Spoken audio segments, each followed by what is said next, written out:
আমার মেয়ে আদিবা চলে গেল। লম্বা 6টা মাস ধরে কষ্ট পাওয়ার পর আল্লাহ তাআলা তার ইচ্ছায়, তার ফায়সালায়, তার হায়াত যতটুকুন ছিল আল্লাহ তাআলার সেই অবস্থায়, সেই সময়ে আল্লাহ তাআলা ডাক দিয়েছে। আমাদের প্রত্যেকেরই চলে যাওয়া লাগে। জানাজার সময় অবাক হয়েছি, সব আলেম ওলামা কোত্থেকে আসলো। এই জানাজার ভিতরে অনেক আলেম ওলামা আসছে। সবাই মিলে জানাজার নামাজ, সলাতুল জানাজা অনুষ্ঠিত হওয়ার পর নরসিংদীতে তাকে দাফন করেছি।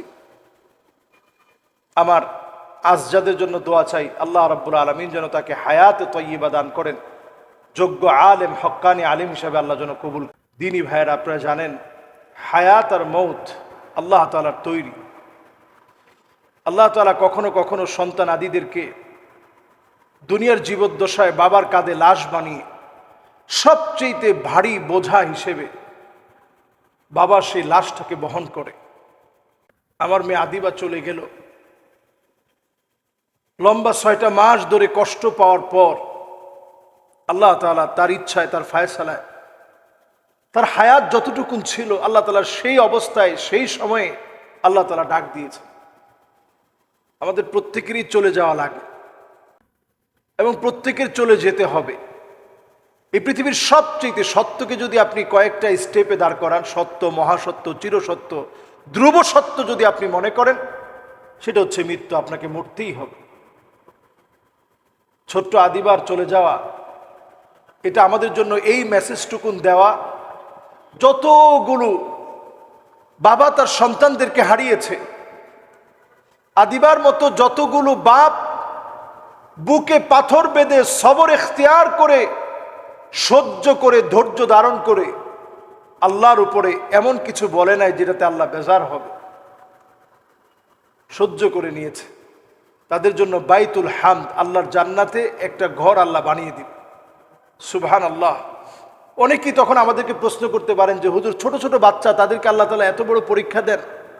আসলে এত বড় পরীক্ষা আল্লাহ তাআলা কখনো কখনো দেন বাবা মার কোনো গুনাহের কারণে না। আল্লাহ তাআলা এই পরীক্ষাগুলো দেন বাপ মাকে হয়তো আল্লাহ তাআলা সম্মানের একটা জায়গায় দেখতে চাচ্ছেন, যেটা তাদের আমল দিয়ে ওই জায়গায় পৌঁছানো সম্ভব না। আল্লাহ তাআলা ছোট্ট বাচ্চাকে অসুস্থ করে হয়তো তার হায়াত এই পর্যন্ত সে দুনিয়া থেকে চলে যাওয়ার মধ্য দিয়ে আল্লাহ তাআলা ওই জায়গায় আপনাকে পৌঁছায় দিবে। এই সন্তানরা মা বাবাকে টেনে টেনে জান্নাতের দিকে নিয়ে যাবে। আপনার কয়টা সন্তান এমন হতো যে সন্তান হয়তো আপনাকে টেনে টেনে জান্নাতের দিকে নিয়ে যেত? এই সন্তানরা তুয়ুরুল জান্নাহ, আল্লাহর জান্নাতের পাখি হয়ে তারা উড়ে বেড়াবে। ইব্রাহিম আলাইহিস সালাতু ওয়াস সালাম তাদেরকে লালন পালন করবেন। এবং কষ্টের এই সময়ে যারা আলহামদুলিল্লাহ বলে, কষ্টের এই সময়ে যারা ইন্না লিল্লাহ তো বলবেই। আউয়ালু মা ইউদআ ইলাল জান্নাহ আল হামিদুন, আল্লাহর জান্নাতের প্রথম কাতারে থাকবে ওই সমস্ত আল্লাহর গোলামেরা যারা আল্লাহর প্রশংসা আদায় করেছে।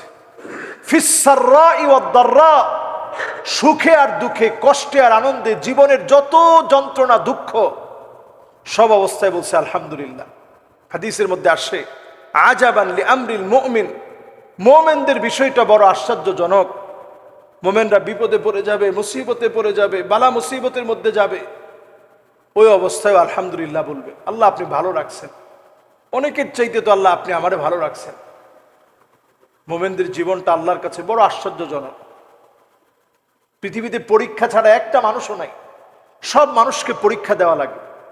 এই পৃথিবীর পরীক্ষাগুলো অনেক সময় অনেক কঠিন হয়, ব্যক্তি বিশেষ অনেক রকমের পরীক্ষা হয়। একটা লোকও পরীক্ষার বাহিরে নাই। প্রশ্নগুলো হয়তো ভিন্ন ভিন্ন, এক একজনের প্রশ্নের সাথে আরেকজনের প্রশ্নের কোনো মিল নেই, এক একজনের প্রশ্ন এক এক রকম হলেও পরীক্ষা কিন্তু সবাইকে দেওয়া লাগে। সবাই পরীক্ষার মধ্যে আছে। এই পরীক্ষার ভিতরে আপনি আমি উত্তীর্ণ হতে পেরেছি কিনা? যে যত বেশি সবর করবে সে তত বেশি পরীক্ষায় উত্তীর্ণ হবে। আসাদুন নাসি বালাআন আল আম্বিয়া সুম্মাল আমসাল ফাল আমসাল। নবী আম্বিয়া আলাইহিমুস সালামকে আল্লাহ তাআলা সবচেয়ে বেশি কঠিন পরীক্ষা নিয়েছেন। নবী করিম সাল্লাল্লাহু আলাইহি সাল্লামের একজন দুজন না, আল্লাহর নবীর ৬ জন সন্তান নবীজির জীবদ্দশায় দুনিয়া থেকে চলে গেছেন। চোখ দিয়ে পানি পড়ার সময় সাহাবায়ে কেরাম দেখে বলতেছেন, ইয়া রাসূলুল্লাহ, আপনিও কি কাঁদেন? নবীজি বলছেন, ইন্নাল আইনা তাদমা ওয়াল কলবা ইয়াহজান। চোখগুলো দিয়ে অশ্রু ঝরে, কান্না আসে। ওয়াল কলবা ইয়াহজান, হৃদয়টা বিগলিত হয়।